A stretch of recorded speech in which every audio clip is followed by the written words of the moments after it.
Hey guys, and we're going to have even more carnage than usual here on the channel. We're going to the glorious battlefield of Iron Sand Desert as the mighty Lindsay does indeed lead the Heralds of Aria with a Skaven ally. It looks like the Wood Elves have descended into madness and they're going to be taking on a mixture of Bretonnia and High Elves. Yes, it is a 2v2. Don't do many of these on the channel. When a good one comes around, you've got to cast it. Probably going to be doing some free-for-alls relatively soon as well. I had a free-for-all months ago, which is absolutely incredible. I thought someone else was casting it, it never happened, so it may indeed appear on the channel. So let's go through the build super quick, as there is quite a lot to take in. For the force of Skaven, we have Clan Rats dotted all the way along, so relatively elite, at least for Skaven. And in the back we have Stormvone with Halberds as well, so a pretty bad to the bones Skaven infantry force, with a juicy central pocket of weapon teams. We have Rattling Gunners, we have Warp Fire Throwers, we have Poison Wind Mortars, Poison Wind Globadiers, and Warlord Jezzails. You name it, we've got it here today. And leading this mad force, of course, shall be a Warlock Master, which makes sense with so many weapon teams on display. He himself shall be coming in with the Brass Orb, Arcane Conduit, Wand of Jet, the Flensing Ruin, or Flensing Ruin? That's what I'm going to go for. It sounds pretty cool either way. Howling Warp Gale and Warp Lightning. A decent little tool set there. And I must admit, rolling all Sons of Anarchy style on these badass little vehicles is the way I like to see my Skaven forces. We also have Plague Priest in the back. Looks like he's going to be coming in with a bucket ton of summons. And that is going to be it for the Skaven. For the forces of the Wood Elves, we have the absolute dream team of Ariel, as well as the Ancient Tree Man. It looks like though she has been corrupted by some of that juicy Warpstone. You can see it on her staff there, and has thrown in her lot with the Skaven. She's coming in with Berry Wine, Tempest, as well as the Dwellers Below. You don't get to see Ariel that often. I still think she's actually a relatively competitive pick, or can be, in the right matchup and the right build. But since she's had her changes and debuffs, no one ever really brings her. We have an Ancient Tree Man looking very glorious in this colour scheme. He has the tint of purple about him, coming with Regrowth and Earthblood himself, marching towards the battlefield. We have Eternal Guard dotted all the way along. Oh my god, we've hopped up into the mountains there. Eternal Guard all the way along, backed up by the Wardens. We have Firebark Elders as well, and double Waywatcher build. Interesting stuff. Waystalker and some Glade Riders to help protect them. Now, the forces of good, who shall show down with these evil, pesky Pointiers, are the lightest and happiest of all Pointiers. Actually, I say that they're not that happy. They tend to be pretty grumpy, the High Elves in general, but the grumpiest of all Pointiers, there we go. We have Spearmen, Silver Chevron, in fact, dotted all the way along. Their main job is to protect double Eagle Claw Bolt Thrower. We have some Line Chariots and Swordmasters in the back, and the big old Techless on the giant Flaming Duck is coming in with Regrowth, Flock of Doom, and the Net of Amantor. Going to be trying to combine that there with his bound Fiery Convocation. He always looks so awkward on this thing. I don't know what it is. Look at him. It looks like he's kind of like squatting to go to the toilet. For the forces of Bretonnia, we have some filthy, unwashed peasant mobs all the way along, and then a load of Knights Errant as well, to try to drive their lances home in the flesh of the Skaven. Knights of the Realm in this side as well, with the Knights of the Lionhearted to escort them. We do have Mounted Yeomen. It's a full... We've got some, apart from the peasants, it's basically full cavalry, which is pretty cool. So, a load of Mounted Yeomen Archers as well. And for the Leadership Corps, we have Damsel of Heavens with Harmonic Convergence and Curse of Midnight Wind. And Alberic himself coming in on horseback, it would seem. So, we're not going to go, obviously, over the builds in too much detail, because there is 4 armies to take in than the usual 2. So, let's just get this started.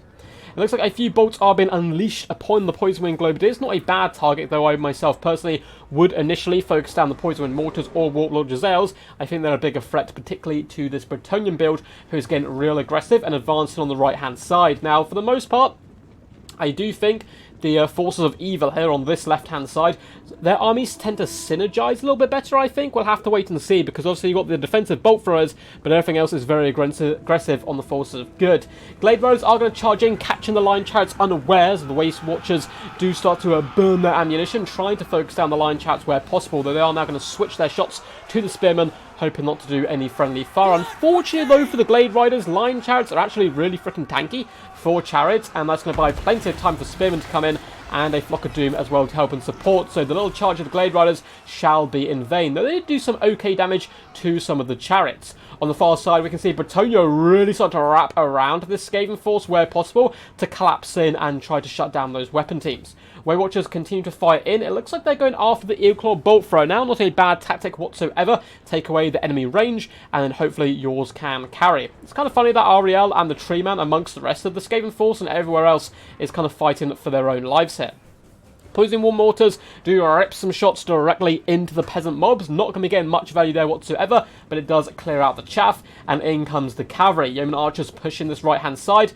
All the other knights seem to be going around in a bit of a flustercluck at the moment, looking for a way, someone to lead us. Like, someone charge in! We don't know what to do. And it looks like the Knights Errant have formed lance formation, looking to drive home and push into this Skaven build. I quite like the Bretonnian build. It's very fun and thematic. Although it looks like their lords are being a little bit timid there, and it's waiting right at the back. But I don't blame them. This is quite a lot to take in. Chariots on the left-hand flank are going to engage with the Wardens and Firebark Elders. That go very good there for the Wood Elves. And it looks like the Lancers are starting to push in. They're doing a rather slow charge, though, because they're being gunned down by the Rattling Guns. And the Rattling Guns are doing so much work. Not only do they apply that slow, but some insane damage as well. However, the backline is looking a little bit risky now. Knights are lancing their way in, Mounted Yeomen following their lead, and starting to shut down all of these weapon teams. Really good play by the Bretonnians on this right-hand side. They're making the Skaven kind of panic at the moment. Looks like Ancient Treeman on Ariel haven't even abandoned the Skaven and be floating out to this side to try to support their own troops. The Weight Watchers are still alive, and it's quite good news for them that they were away from the Bretonnians, because the Bretonnians really would have ramrodded the Weight Watchers quite poorly. Firebark Elders doing a decent job as well. Rattling Gunners continue to rattle those guns. Knights of the Realm are being forced back. You can see all along the line, Knights Errant are starting to give up. But despite this, Bretonnia are well and truly in that squishy underbelly of the Skaven forces. Mounted Yeomen are here, Knights Errant are here. Everyone is having a whale of a time, and Alberic has now turned up to the party.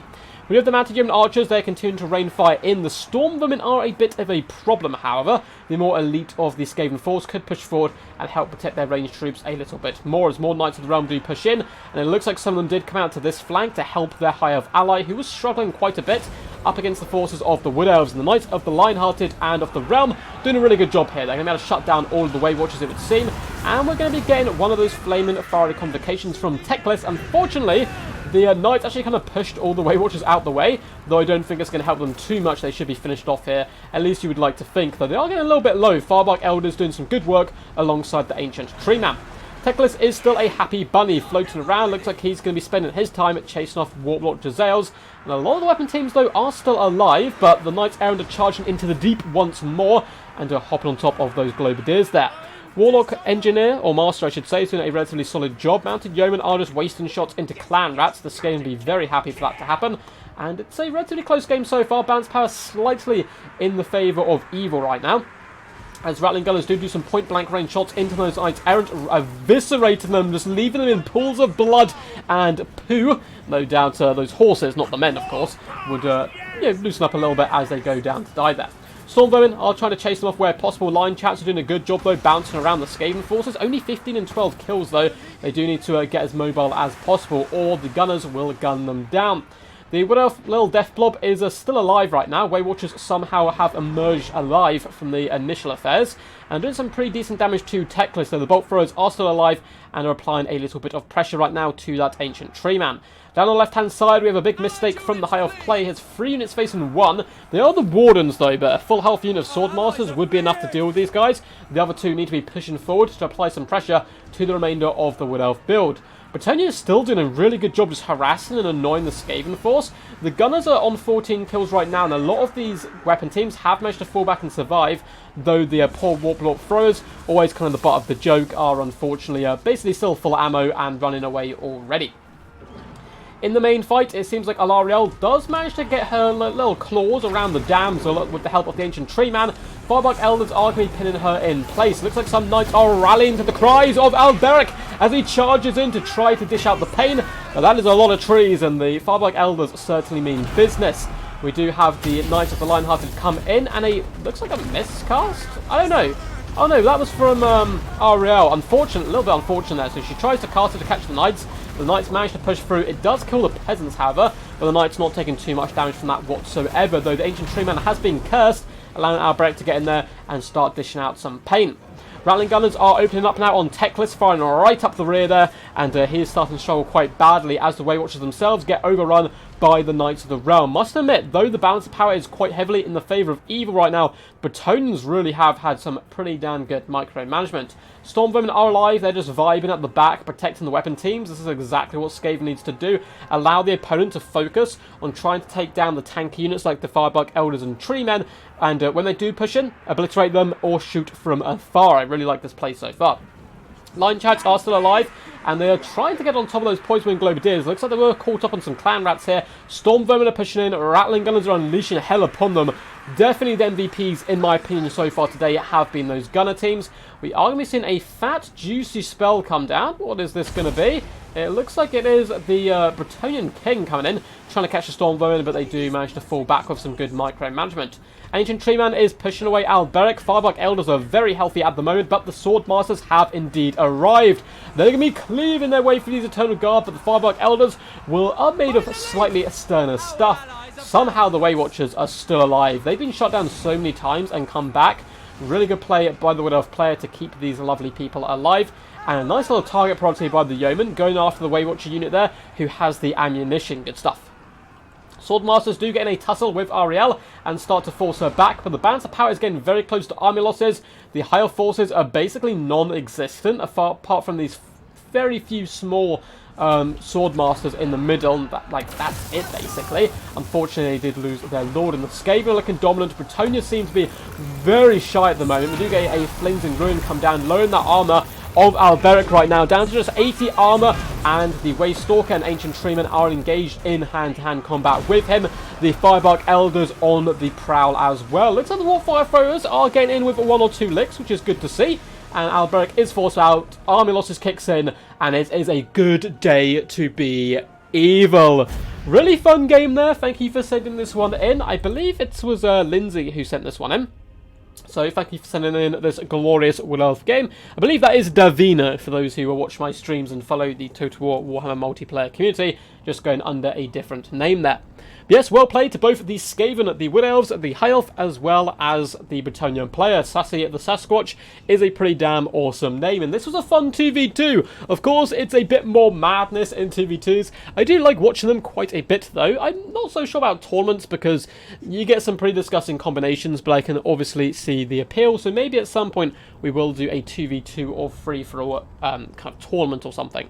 So we'll hop into the damage dealt and damage value of all of these units in just a second. But if you guys enjoyed this video, make sure to leave a big fat juicy thumbs up, subscribe as well for more content into the future, and comment down below. Would you like to see more 2v2s? Let me know. Would you like to see free-for-alls? Let me know. And what was your favourite moment and who was your MVP? If you got this far in the video, you were absolutely awesome. Just know that. And if you want to be even more awesome, there are links in the description. 1, to my Patreon, where you can support the channel. 2, to my Discord, where you can hop in, get involved in tournaments and events and live streams and all that good stuff that I host, and chill out with a load of cool people. So on to damage dealt and damage value. As I said before, the forces of evil here, I mean the Wood Elves being corrupted by the Skaven. I think their synergy was better. I think their synergy worked really well. 2 defensive builds, which isn't something you often say about the Wood Elves being defensive, but the Waywatchers allowed them to be defensive. Use the big bulky Tree King and Ancient Treeman to help your Skaven ally and overrun the enemy, whereas the High Elf player was kind of in the midst of wanting to be defensive with the Bolt Throwers and aggressive, and Bretonnia was full out Rohan, do King Theoden as proud as possible. So the synergy really did help, and I do think as well, for newer players out there, looking to play 2v2s, going defensive is the best way to start and learn. Ancient Treeman, 939 damage value. I should say that actually, defensive is the best way to learn 2v2, single player aggressive is, but yeah. The Ancient Treeman, 939 damage value, not shabby, did some decent heals as well. 1.2 damage value on the Waystalker, 663 on Ariel, is some good work there. The Eternal Guard just held the line, doing their job. Unfortunately, the Wardens got a little bit out of position and slaughtered. Both the Waywatchers paying for themselves, 1.2 damage value and 2,353. Yeah, beautiful Wood Elf play there, as always, sniping out Techness and sniping out key targets. Unfortunately, the Glade Riders got themselves into a sticky situation and were forced off early on, but despite that, those Waywatchers were still kind of well managed and kept online. Firebark Elders, full health at the end of the day, and 945 damage value. They can go rest their aching limbs. They've done a very good job there. As for the forces of Skaven and Adrian Combot, the Mighty Warlock Master, 1.2k damage value. Awesome to see him in play, you don't get to see him terribly often. Plague Priest didn't do much, and of course neither did any of the ground forces, even the Elite Storm Vermin. I mean, one unit got 1.2 damage value, but the others didn't really see action. They were cowering at the back. Classic Skaven tactics. 69 kills there for the Poison Wind Globadiers, 1,000 damage value. They always pay for themselves, very good unit. Warp Fire Throws, on the other hand, tend to be kind of the butt of the joke for the majority of weapon teams, and it showed today only 127 damage value. By far in my opinion though, the Man of the Match award does go to these double Skavens. They were the MVP, the Skaven weapon teams here. 1.1 damage value on that unit, 2.8k on the second one. Gunning down Bretonians whilst laughing manically into the sky. Warlock Giselles, only 242 damage value, just shy of 1.2 though with the Poison Wind Mortars. As for the forces of good, Teclis unfortunately is incredibly expensive on his Phoenix, and only 500 damage value. I think he is very risky to take up against Skaven, as well as Wood Elves due to the Waywatcher pressure. Did some good spells, but unfortunately was overrun and stomped. Spearmen across the board did okay, applying a little bit of pressure. Swordmasters, when they got in there, did good work, but they got in there very, very late. You can see they're basically both still full health, with 642 damage value and 1,140. That's some really good value considering they're basically good to go. They can do that 2, 3, 4 times over, but they engaged far too late. Lion Chariots have some good micro with them, but again, a little bit too late. 790 damage value and 679. The Bolt Throwers, one did pay for itself, 1.4 damage value. The other sitting on a pretty 5.62. Sassy the Sasquatch, on the other hand, though, with the Bretonians, had the tougher job, I think, cracking open that Skaven shell, and they did a really good job constantly applying that pressure time and time again, but it did not play off. Alberic going down to the Mighty Ancient Tree Man, 934 damage value, only 3 on the poor damsel. Peasant mobs across the board were born to die, and that is what they did. The Yeoman did charge into the deep, following the Knights Errant. One unit getting 930 damage value, all the others faring far poorer. And that's kind of the story for the cavalry. There's now and again, there's a unit which did really good. You can see the Knights of Lionheart had 1,000 damage value, 860 here. But for the most part, they were simply mowed down by the better technology and crazed madness of the Skaven forces. Hope you guys enjoyed this one. Until next time, peace, peace. And as always, stay awesome.